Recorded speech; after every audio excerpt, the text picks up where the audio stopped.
And I stood upon the sand of the sea, and saw a beast rise up out of the sea, having 7 heads and 10 horns, and upon his horns 10 crowns, and upon his heads the name of blasphemy.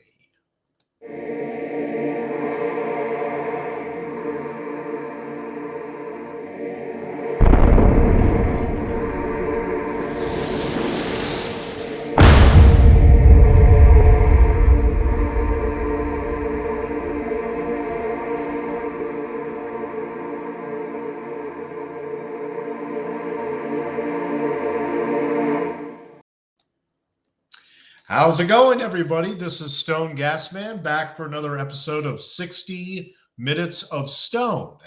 And for this episode, we are going to look at the career of Osgood Perkins, or Oz Perkins, known in some circles as the son of Anthony Perkins, who, of course, played Norman Bates in Psycho. And I figured this would be a perfect segue from the Psycho ranking episode, which was episode 4, to this one where we're going to focus exclusively on Oz Perkins in terms of his acting credits and his directing credits. And it is very true that Osgood Perkins made his debut at 7 years old in Psycho 2. Now, if you remember, and granted, I talked about Psycho 2 already in my episode 2 on Richard Franklin, but one thing I did not mention, at least I don't remember mentioning, is the fact that Oz Perkins appears as a 7-year-old Norman Bates in a reflection in a doorknob only in the first 10 minutes of the movie. It is a quasi flashback where we see Anthony Perkins come back and realize the moment that his mother dies in front of him, and it does basically say that he, at 7 years old, that's when she was poisoned and everything. So you actually see Oz's reflection in the doorknob in the first 10 minutes. And it's funny because over the course of his acting career, he would only appear in the first 10 minutes in several other movies, of course. But we should also mention and not neglect the fact that while Anthony Perkins, of course, was known for playing Norman Bates in Psycho and had plenty of other roles over the course of his career, including, screenwriting The Last of Sheila, for instance, in 1973. Apparently, Anthony Perkins's own father was named Osgood Perkins. He was an actor as well. And he didn't appear in a lot of films in the 1920s and 30s, but one that he had definitely a key role in was the 1932 version of Scarface starring Paul Muni, where he actually plays the boss of Scarface's character, Johnny Lovo, as they do bootlegging in Chicago during the Prohibition era of the 1920s. I mean, it's directed by Howard Hawks, produced by Howard Hughes. And I did mention this a little bit also in my Kat Shea episode, because she was actually in Psycho 3, directed by Anthony Perkins. But and also Osgood Perkins, the grandfather, his last movie, he played Otto in actually the second version of A Star is Born in 1938, which was actually in color, and it had Frederick March and Janet Gaynor, if I remember correctly. And yeah, it was one of the first big productions to be presented in color in the 1930s, which was a rarity. But at any rate, so we're talking about Oz Perkins. Yes, Oz Perkins, Osgood Perkins, who was born in 1975. And when they shot Psycho 2 in the summer of 82, he was indeed only 7 years old, and he made his film debut as young 7-year-old Norman Bates. Now, He wouldn't appear on screen again until 1993 when he had a small but very significant role in the comedy drama 6 Degrees of Separation, directed by Fred Shepsey and starring Stockard Channing, Donald Sutherland, and Will Smith in actually Smith's breakout role. This was before Bad Boys. And it's based on a Tony Award-winning play where Will Smith, basically plays a con man, a liar. He pretends he's Sidney Poitier's son, and he worms his way into the living room of a rich family, pretending to be their sons. And the sons happen to be played by Oz Perkins and J.J. Abrams, who would later, write Joyride and direct the Star Trek and the Star Wars movies. Yeah, very, very weird. But the unforgettable moment in 6 Degrees of Separation is when Oz Perkins has his only dialogue in the entire movie, where basically he, while they're walking around, the whole family is walking around, he basically chastises his parents for giving Will Smith his pink t-shirt. That is not a joke. I did not make that up. Now, it's also crazy because of the fact that Will Smith actually mentions Star Wars and Lord of the Rings early on in the movie. And not only is J.J. Abrams in the movie as Osgood Perkins' brother, but also Ian McKellen is actually sitting there in the living room of Donald Sutherland and Stockard Channing as Will Smith mentions Lord of the Rings. This was like 8 months before Fellowship of the Ring came out. Very, very crazy. But anyway, 6 Degrees of Separation is not great. It is definitely watchable. It's a very odd movie that honestly, it was one of those movies that was considered for awards, but it didn't really win any. But at the same time, is it worth it just for the actors? Yeah, sure. But if you want an even better movie with Oz Perkins at this time, a year later, he would appear in the 1994 horror film Wolf, directed by Mike Nichols and starring Jack Nicholson and Michelle Pfeiffer. Now, they both had previously starred in The Witches of Eastwick together, and they also had by this time played Batman villains in the intro. Jack Nicholson was the Joker, Michelle Pfeiffer was Catwoman in Batman Returns.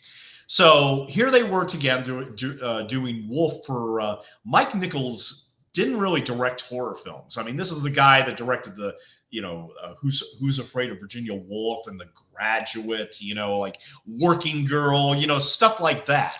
Like, and now he's directing a werewolf movie with Jack Nicholson. I actually think this is a very underrated werewolf movie. I mean, it basically looks at the idea that if somebody were to turn into a wolf in the real world, and like there's a great sequence, and it's the one sequence I remember when I watched it on VHS when I was a kid in 1994 after it came out on VHS. The one moment I remember is Jack Nicholson realizing that he has enhanced hearing and he's able to hear all around the office. It does focus on Osgood Perkins for maybe 5 seconds, where he plays an office drone. Although in the credits, he's wrongly credited as a cop alongside David Schwimmer when Jack Nicholson escapes with David Schwimmer's handcuffs. Again, I'm not making this up. This is pre-Friends David Schwimmer we're talking about. Osgood Perkins is really only in it very fleetingly. Now, after that, it actually took another 7 years before Osgood Perkins would appear back on the screen. And in the summer of 2001, he was actually put into a giant hit. It made over $100 million. It was the film that shot Reese Witherspoon to superstardom, and that, of course, is Legally Blonde. Now, even though this is really Reese's movie all the way, and to be quite frank, despite some big laughs, it's just not very good. It does not hold up. It is very, very dated now. And honestly, I think it's a bit too silly for its own good. But At the time, I loved Reese Witherspoon in it, but Osgood Perkins actually has a fairly significant role. He plays one of Reese Witherspoon's college buddies. And he doesn't talk to girls. He's very, very shy. He doesn't say much, but he's very, very smart. And actually, he's the first person to be called out in the Harvard law class, because Reese Witherspoon basically gets into Harvard Law School to marry her rich snob of a boyfriend. Why she would want to, I don't know. The movie fails just because the boyfriend is such a horrible person. That's like, why even go through all this? But she proves that she can get through law school and still be the head of a sorority. Okay, fine. But Osgood Perkins actually has a significant role, to the point where in the climactic courtroom sequence, he actually comes in at the last minute to say, to tell the judge that basically, even as a law student, that she could argue a case, which is not true. It's only in the final years that she can do that. But in the film, it's almost depicted that after 6 months, she gets this internship, and then she's automatically in front of a judge. Doesn't really work that way. And I know the film wasn't worried about that kind of authenticity. But I mean, looking back on it, it's actually weird how much screen time Osgood Perkins has. He's even in the poster. You actually see him on the right side of the poster next to Reese Witherspoon. It's pretty crazy.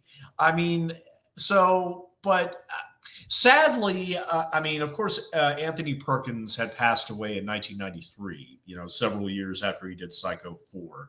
Well, after Legally Blonde was a huge hit at the box office, and obviously, probably, maybe possibly established Osgood Perkins as a character actor to be utilized. But sadly, a couple months later, Osgood's mother and Anthony's wife passed away. She was in the plane when it hit the Twin Towers on September 11th. So very, very sad. And that December in 2001, we would see Osgood Perkins again, very fleetingly, but we do see him again, in a comedy called Not Another Teen Movie. Now, this is a spoof of, every teen movie from Risky Business to Never Been Kissed. Every teen movie in the world that you could think of before 2001 practically is in this. I think it's actually very good. Chris Evans plays the football player that makes a she's all that style bet to turn this nerdy girl into a date for the prom and all this crap. But it makes fun of everything. It makes fun of everything.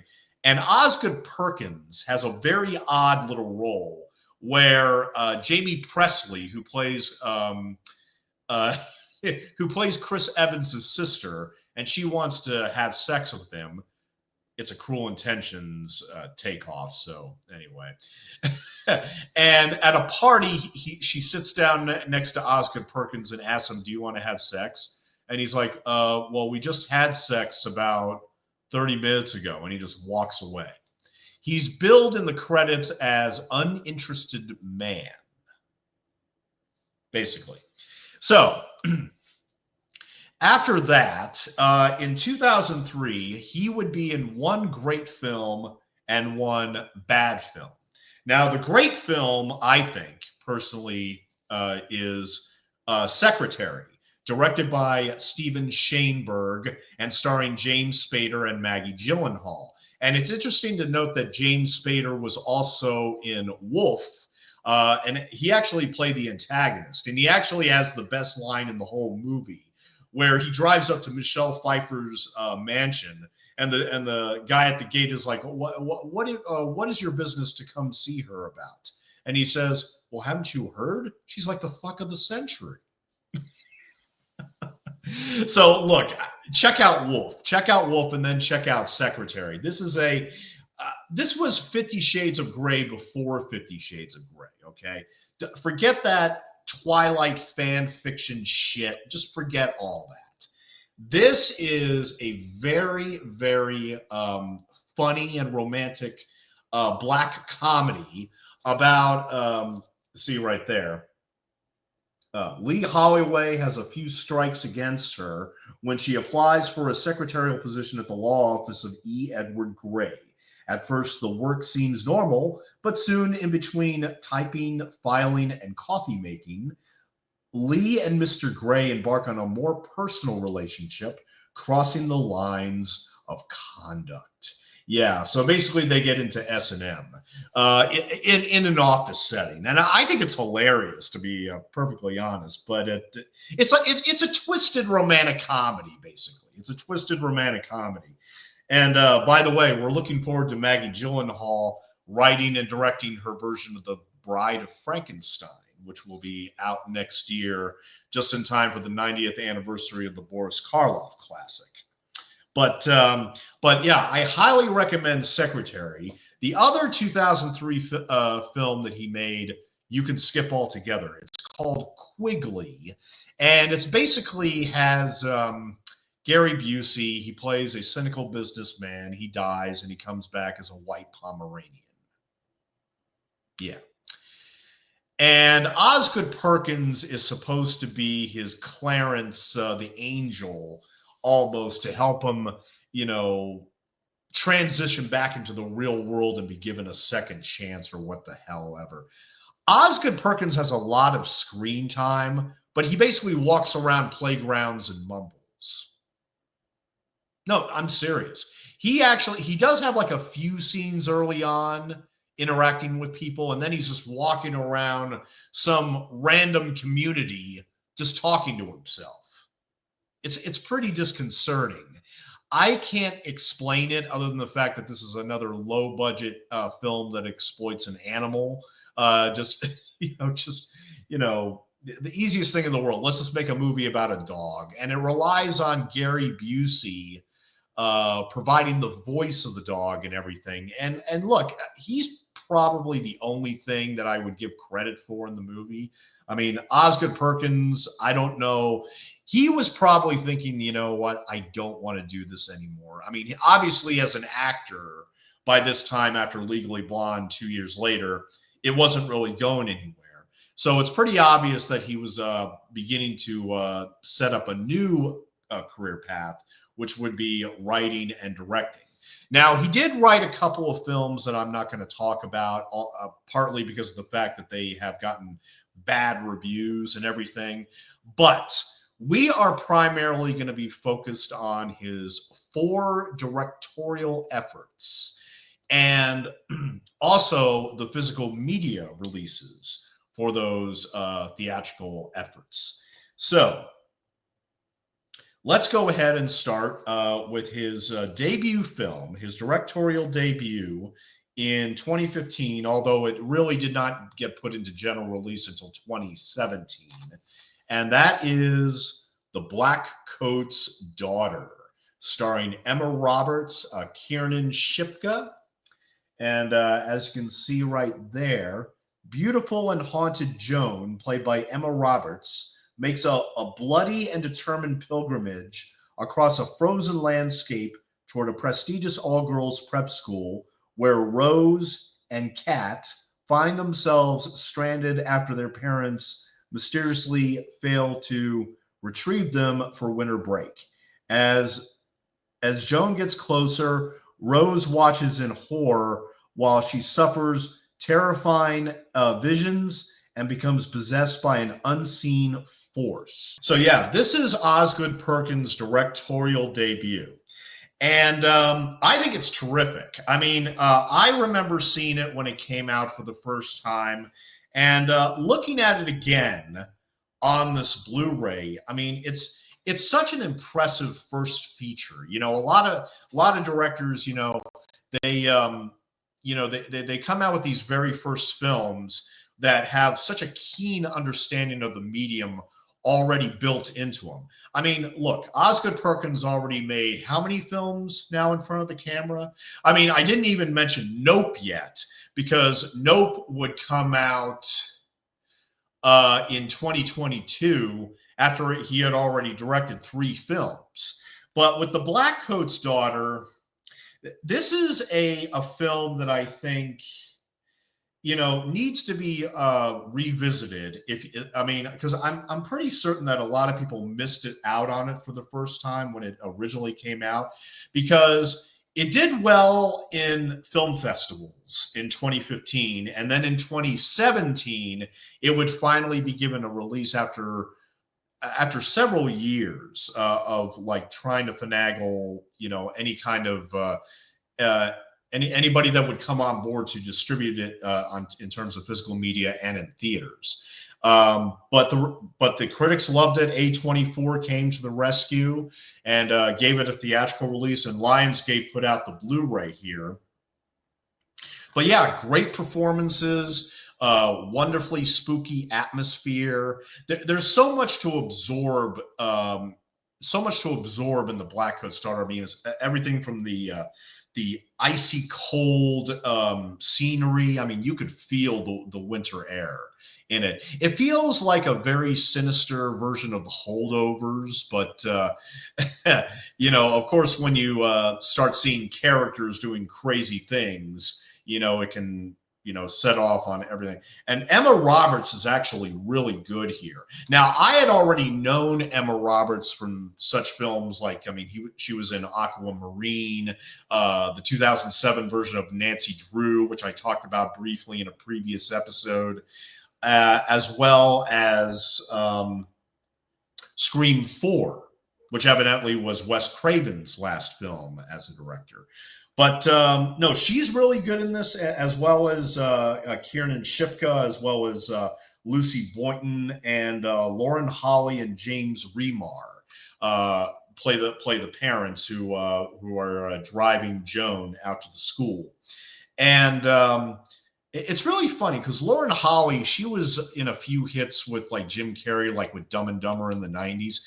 In this entire movie, she's sitting in the passenger side of the vehicle, and we never see her get out of that passenger side. It's really, really odd. And I mean, it's very well written, very well directed. I mean, Osgood Perkins acquits himself very nicely in his writing and directing debut. Well, not writing debut, but directing debut for sure. And he resists the temptation to have like any like Psycho references or any like references to his father. He actually honors his father in the next film he directs. But with The Black Coat's Daughter, I think he was more concerned about opening people's eyes to him as a director and how he can most definitely tell a story and also hold an audience. So, like I said, I highly recommend The Black Coat's Daughter. Now, this Lionsgate Blu-ray, it does have a digital copy. I can't say for sure if it still works because I don't have it with me. But yeah, you can get the Blu-ray DVD combo with a digital copy. And as far as bonus features, there's really only two of them. Audio commentary with writer-director Osgood Perkins, and also a 7-minute featurette, The Dead of Winter, Making the Black Coat's Daughter.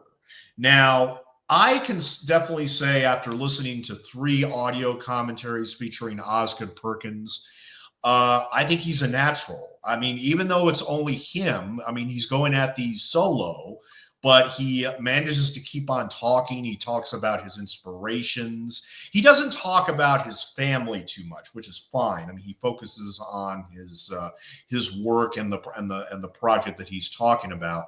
I mean, he just he talks about how he approaches certain scenes, and with Black Coat's Daughter, like he mentions that he was inspired mainly by Rosemary's Baby and many other Roman Polanski movies.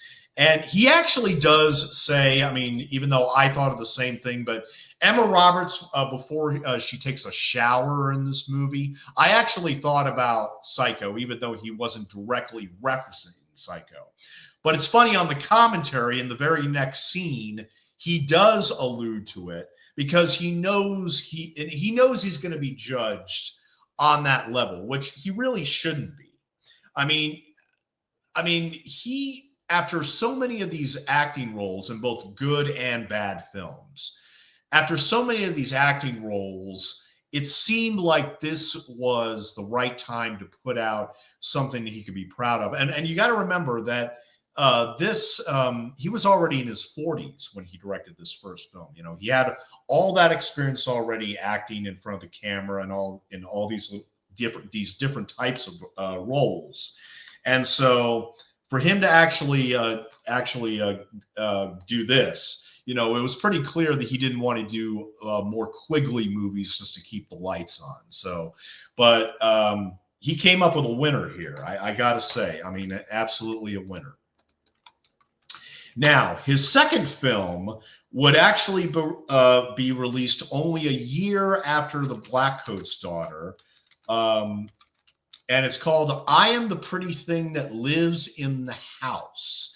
And it stars Ruth Wilson as a live-in nurse who suspects her elderly employer's husband may be haunted, and also features Paula Prentice in her first major role in 30 years. Now, Paula Prentice was a classical actress from the 60s. Well, she's still with us. She's 86. But, you know, she was in Where the Boys Are, What's New, Pussycat, The Parallax View, Catch-22, and The Stepford Wives. And she's actually married to Richard Benjamin, who is also an actor and a director himself. And Paula Prentice, she hasn't been in a movie since 1996's Mrs. Winterbourne, but she was also in. She was nominated for a Stinker's Bad Movie Award for Worst Supporting Actress for Saturday the 14th, and Buddy Buddy, which was the final film for director.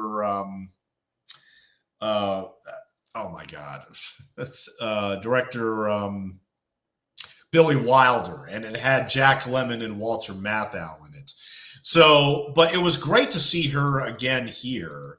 It really was great to see her again. But and she basically plays a retired horror writer who suffers from dementia, who lives in a remote house in Braintree, Massachusetts. That Braintree is famous because that's where John Adams lived, and his wife had a farm there.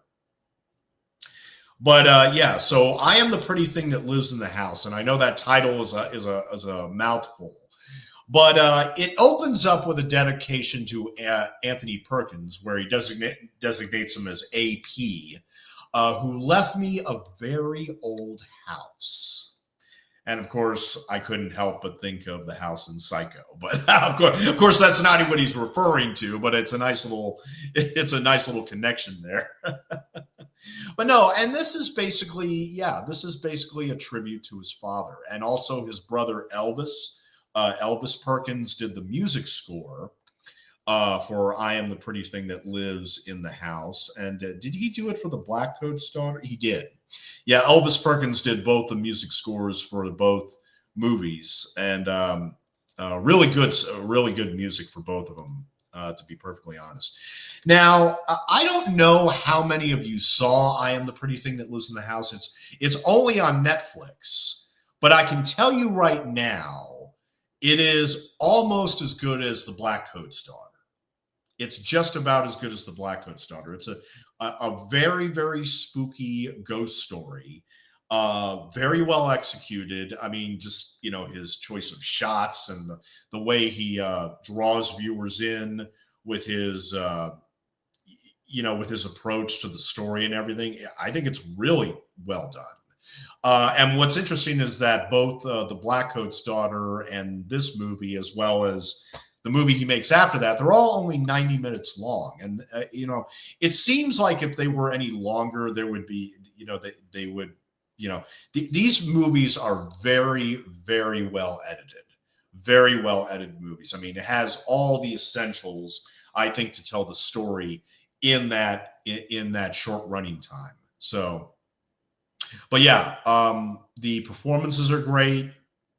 Osgood Perkins' sophomore effort is excellent, and but there's no physical media release for it, sadly. I don't know if it's just because Netflix hasn't allowed somebody to put out, gone to them to put out a Blu-ray, but yeah, the only way you can see it is on Netflix. Although there are alternate means. Wink, wink.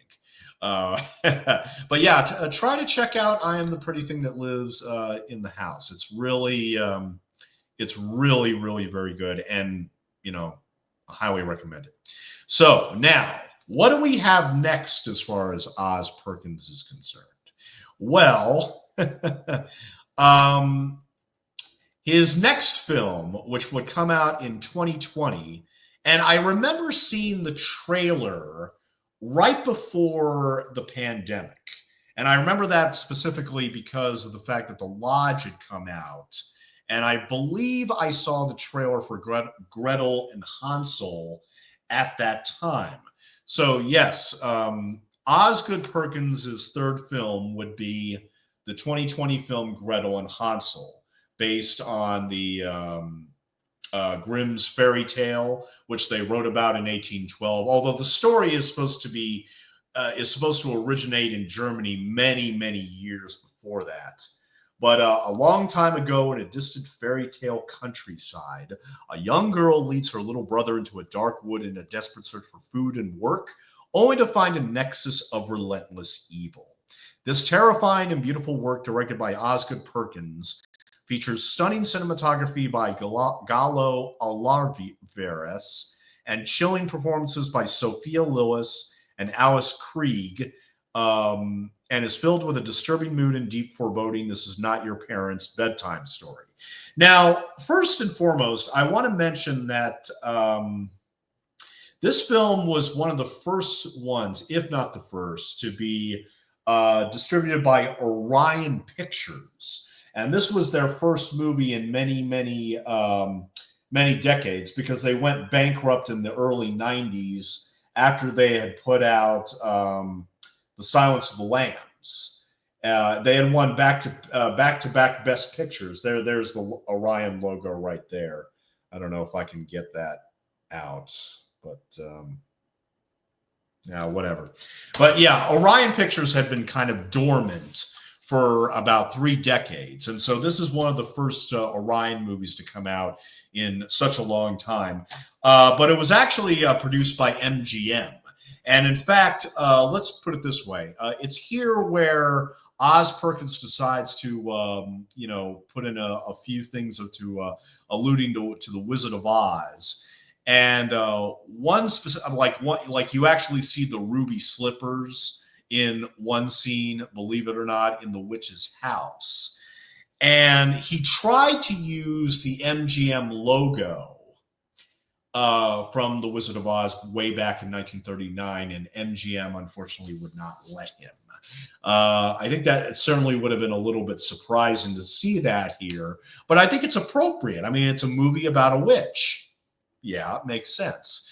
So it's weird. It was great to see the Orion logo again, but then you see this cheap and cheesy MGM logo when you would rather see the old MGM logo from The Wizard of Oz.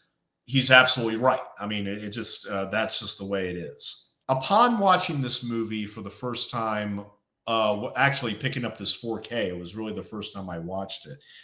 I didn't love it. I ended up not loving it the first time, and it was really only on the second viewing. Even though the first viewing I was totally memorized by the visuals and and the progressive nature of the story, thanks to the title and everything. Now, Hansel and Gretel hasn't necessarily been the most adapted Grimm's fairy tale. I mean, like, there's been a few versions over the years. On his commentary, he doesn't mention it by name, but Osgood Perkins actually does allude to a 2013 film called Hansel and Gretel Witch Hunters, starring Jeremy Renner and Gemma Atherton. And let's just say, while the movie made money and it was somehow a surprise hit, it wasn't great. The critics trashed it. I didn't think it was terrible. I actually thought it was like guilty pleasure fun in a way, but it certainly was not very, I guess you could say, respectful of the original of the original fairy tale. And I mean, it's really weird. The only thing I really remember from that Witch Hunters movie is that apparently because Jeremy Renner had ingested so much candy that he needs insulin shots like every so often so he can keep going, because apparently he had ingested that much candy. But yeah, and the story, I mean, you know the story. I mean, it's basically about a sister and a brother who end up at a witch's house after they're cast out. The house is usually, I think, depicted as being made of gingerbread, and there's a lot of candy in there. In this film, there really isn't all that much candy. I'm actually kind of surprised. I mean, I guess it would have been tempting if this was a Halloween release. It would have been tempting to like do some deals with like some candy companies to try to to try to sell the movie, I guess. But I mean, this has a period flavor and atmosphere to it. It really does feel like, you know, almost, you know, 14th, 15th century, even though it's supposed to, I mean, it's supposed to, the story is supposed to transcend time. We don't know exactly when exactly the story is set in. It doesn't really matter, even though, you know, they say like, you know, 13th century Germany is when like the, you know, there's hints of that. But I mean, that's the thing. I think Osgood Perkins takes the right route in presenting the Hansel and Gretel story for a 21st century audience. You know, it gets a little creepy. It gets a little eerie. I love Alice Krige as the witch. I remember when she played the Borg Queen in Star Trek First Contact. Yeah, but she's terrific. And I love Sophia Lillis as Nancy Drew in Nancy Drew and the Hidden Staircase from 2019, which I talked about in Cat Shay episode 3. It's funny. Osgood Perkins has now worked with both Nancy Drews. He's worked with Emma Roberts, who was in The Blackcoat's Daughter, and Sophia Lillis, of course, in Gretel and Hansel. There she is right there. Now, this 4K actually just came out this summer, just this past summer. See, there's the Orion logo. You can see finally right there. But and it actually this is a 4K presentation from the original master, presented in Dolby Vision, with a new audio commentary with director Osgood Perkins and a new audio commentary with horror historian Rebecca McKendry. And I think of all the physical media releases of Osgood Perkins films, this is my favorite by far. I mean, the film, I mean, that's the thing. There's also the Blu-ray, which also has both audio commentaries, as well as some, they call them sneak previews, essentially like early looks, basically. And like those featurettes that are down there at the bottom, they're only like 37 minutes each. The storybook featurette is like an animated version of the storyboards, which is very interesting. And then there's a witchcraft featurette. And you know, we get to hear from Osgood Perkins and a few others. There's a great new interview with production designer Jeremy Reed as well, which is only on the Blu-ray and not on the 4K. But the commentaries are both on the 4K. So, because apparently when this first came out, when MGM put out the initial Blu-ray in 2020, they didn't put any bonus features on there. So that's why it says, you know, the commentaries are new, you know, the interview is new, and this was finally given, I think, the treatment that it absolutely deserves on physical media. I mean, I grew to love this by the third time when I was watching it with Osgood Perkins's commentary.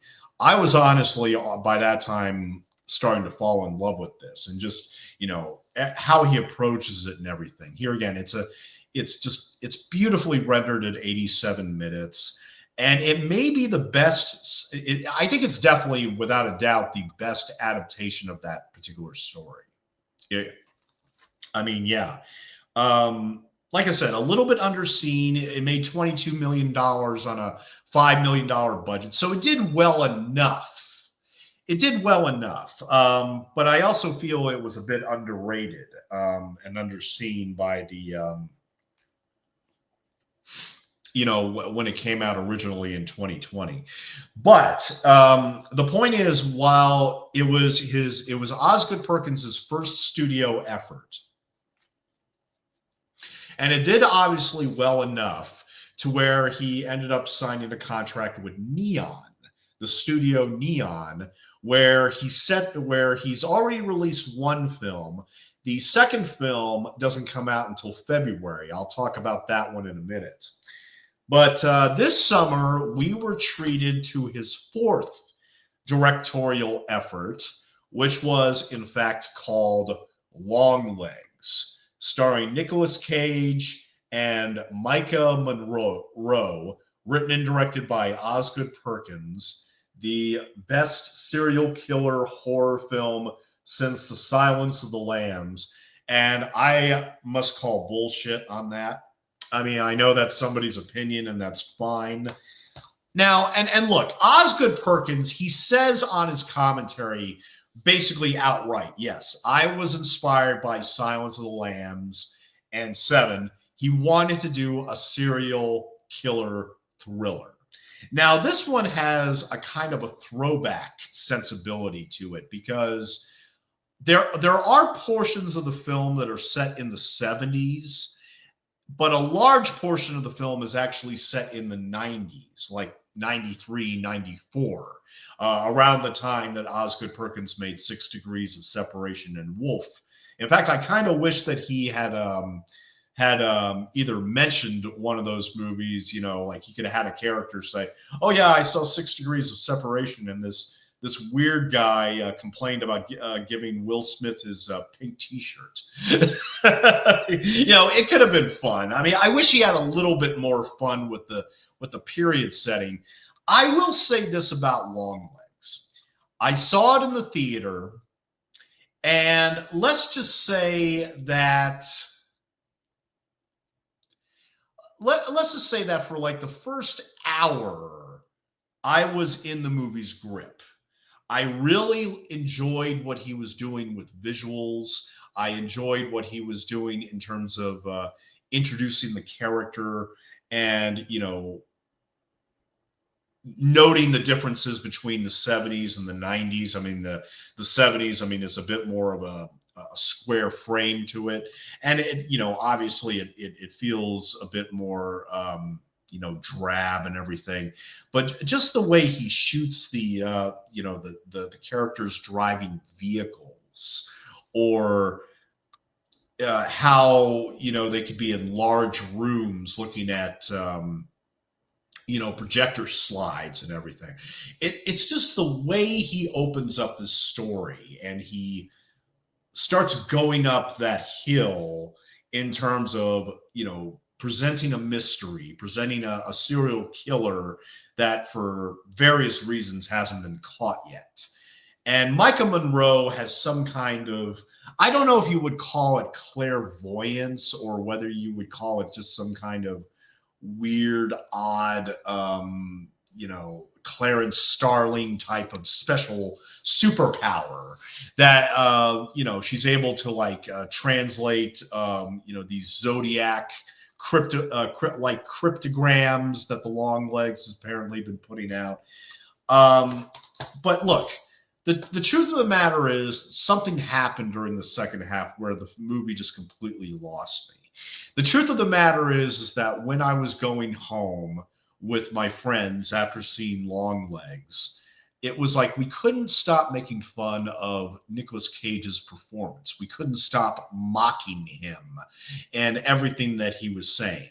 Now, I don't want to give too much away. I'm not going to give away the ending, even though I will say that I thought the ending personally, I thought the ending sucked. Of all the, I mean, all the other endings in all his other films, I've been perfectly comfortable with. This was the one time where I thought that, you know, I thought that the revelation was absurd, to be perfectly honest, because the whole thing is, how is Longlegs murdering these people when he's not really, when there's no trace that he even physically came there to their locations, to their homes and everything? Because apparently all these families end up being brutally murdered by Longlegs, but for some odd reason, he's able to kill them at a distance, which is ultimately explained. And then we get all his motivations and everything. look, on the plus side, there's very, very good performances in the supporting roles by Blair Underwood, as well as who plays Micah Monroe's mother, Alicia Witt, who made her film debut actually 40 years before in David Lynch's Dune, believe it or not. They're both really good. And I liked Micah Monroe, even though I felt that her character was a bit of a contrivance. It was Nicolas Cage I just couldn't buy into. And I'm all for crazy Nicolas Cage. I mean, whether it be Face Off, whether it be or something like even, even something like Pig, which was one of my favorite movies from a couple of years ago, where Nicolas Cage is in that. And he's done some really good ones too in recent years, like Mandy and just some incredible work. I just don't think this is one for the ages. I mean, some people were talking about Oscar nominations. No. He's not going to be nominated for an Oscar for this. I'm pretty certain. But I will say, I do applaud Osgood Perkins for the success of Long Legs. It made over $120 million on a $10 million budget. In fact, I don't think the budget was even $10 million. But yeah, it did very, very well. I mean, word of mouth gave it, some legs, long legs, pun intended, at the movie theater. And so it played for several weeks. I can tell you right now that not everybody liked it. There were people that were disappointed with Long Legs. Of course, you can't satisfy everybody. But at the same time, here again, I give Osgood Perkins nothing but credit because as a director, I'm not going to question his abilities, especially at this point. I mean, he directs the hell out of Long Legs. It's his script that I think goes overboard about halfway through. Basically, by the time that Nicolas Cage is captured and we have to deal with his performance in front of Micah Monroe. And yeah, everybody made a big deal about that scene because Micah Monroe still had not even met Nicolas Cage, and she had no idea what he was going to do in the room and everything in front of her. Everybody made a big deal about that. And look, Micah Monroe sells it. I will give it to her. But at the same time, Nicolas Cage's role here is just so hilariously wrong. And also the ending, I felt was so absurd and so unbelievable. I'm not going to give it away. I'm not going to give it away, to be perfectly fair, because, hey, the ending probably worked for some people. But watching it again on this 4K Blu-ray, man, the ending really, really pissed me off. It really, really pissed me off. And it kind of ruined what was otherwise a fairly diverting thriller. I mean, like I said, I was with it for about an hour and 15 minutes. I liked what Osgood Perkins was doing, and I was on board. It was just when Nicolas Cage got unleashed and, we had to wrap up the story that things unfortunately went south. But here's the even worse news. The 4K Blu-ray, I got to say, is not worth picking up. If you're going to watch Long Legs, just stream it. Okay. Now, the Osgood Perkins commentary this time around is actually, it's actually good. It's the best thing on the bonus features list, even though I don't like it as much as his commentaries for the Blackcoat's daughter, as well as Gretel and Hansel. But as you can see, there's on-set interviews with Osgood Perkins, Micah Monroe, Blair Underwood, and Alicia Witt. But these are the worst kind of interviews for bonus material because, it's basically, they were asked these direct questions like, okay, who is your character? What does he do in the movie? It's like they're very, very dull. And they reek of, like just studio laziness. Like, we got to put something on the physical media release. So why don't we just ask them about their characters and see what they say and everything? No, they could have done something even more than that. I mean, the interviews were fine. I'm never going to watch them again. That's for damn sure. But there's also some stuff on here, as you can see. There's also some stuff in here that I just don't understand, like the clues and the evidence and dirty and sweet. Like he throws in like this newsreel footage and he throws in like this, like we just see a bunch of photographs for like the evidence of like taken at these fall crime scenes at Long Legs. And I was thinking, was this stuff that was originally in the movie and they just took it out so they could add it as a bonus material? It felt like these were supposed to be like deleted scenes or whatever, but they weren't. It was very, very odd. And the worst thing about this 4K Blu-ray, the worst thing about it is at the menu screen, when you see the slides of like the different colors and the boxes that Micah Monroe is looking at on the projection slides and everything, they do that for the menu. So all you see is like these projection slides that, you know, emit this loud noise every time they switch.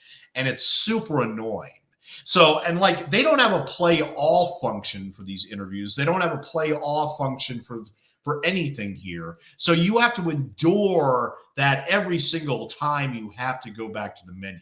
I'm sorry, Neon, but thumbs down on your 4K Blu-ray for Long Legs. I mean, the Osgood Perkins commentary just does not save it. It just doesn't save it at all. Now, I will say, and that's what I'm saying, because here again, like, you know, this one was almost perfect. I mean, Shout Factory did a great job with Gretel and Hansel when they got their hands on that. But man, what Neon did with Long Legs in terms of this 4K Blu-ray is just ridiculous, because you know, I found the menus annoying. The interviews were annoying, especially how they were executed. And there was nothing else memorable. I mean, even the commentary after an hour, I was pretty much done with it. Because, I mean, that's the thing is that, I mean, whatever Osgood Perkins' inspirations, and he does go into his inspirations like with Seven and Silence of the Lambs.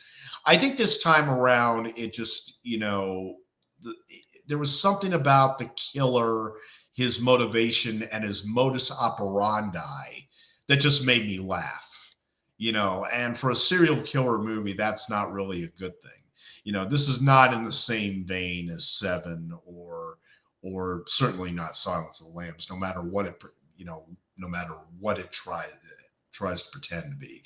It's not even close. Not even close. Now, I will say, though, if you're still interested in it, go ahead and stream it. Go ahead and stream it. I mean, here again, it may work for you more than me, but I highly recommend The Black Coat's Daughter, I Am the Pretty Thing That Lives in the House, and Gretel and Hansel over Long Legs. But hey, I also applaud, you know, here again, the success of Long Legs. And if it makes people check out Osgood Perkins' other films, that's awesome. You know, that's awesome. Because, of course, I want people to see those other films, including Long Legs. So if you like Long Legs, please check out his other films. Absolutely. I mean, you know, and vice versa. I mean, I think all four of them are worth watching. Just, you know, Long Legs was the one that just didn't quite click with me. Even though there were aspects about it that I admired, you know, particularly with the supporting cast, like I said. But yeah, but that's it. That's it. Directed by Oz Perkins. That is episode 5 of 60 Minutes of Stone. I want to thank you all for joining me for episode 6, which will be out much sooner than you think. I will be looking at 2 Via Vision Blu-ray box sets that I'm very, very excited to talk about. These just came in the mail. These 3D lenticular sets of the Mummy movies from Universal from the 1930s and 40s, all with brand new audio commentaries. Check out that artwork on the back.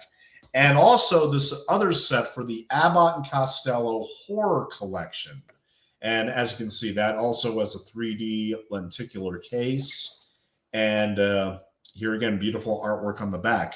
So for episode 6 of 60 Minutes of Stone, we'll be talking about these two gorgeous 3D lenticular sets from Via Vision.